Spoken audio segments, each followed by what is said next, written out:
18 may akşam çağıdır. İnşallah dua eləyəcəm. Mənim dualarımdan sonra amin deyin. Xəstələr üçün, bir də dustaqlar üçün dua eləyəcəm inşallah. Həzrət Əli əleyhissalam hədisi oxudum. İnşallah sizlə paylaşmaq istədim. Deyir, insanlar çətinlik zamanı tanırlar.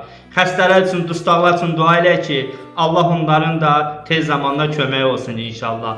Allaha an verirəm Həzrəti Əlinin hörmətinə. Xəstəxanada olanda, evdə xəstələr yatır, xəstəliyə yoluxanlar. Allah səni an verirəm ağam Həzrəti Əmir əl-Mömin ağanın hörmətinə. O xəstələrimizə tezliklə acil şəfa ver. İlahi səni an verirəm Həzrəti Əmir əl-Mömin ağanın hörmətinə. İlahi dustaqlar var, İlahi onların alərinə bağışla.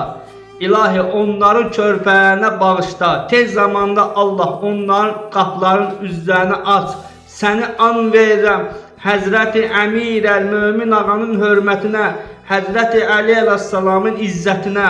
İlahi tez zamanda onların da qapılarını aç. Amin, amin.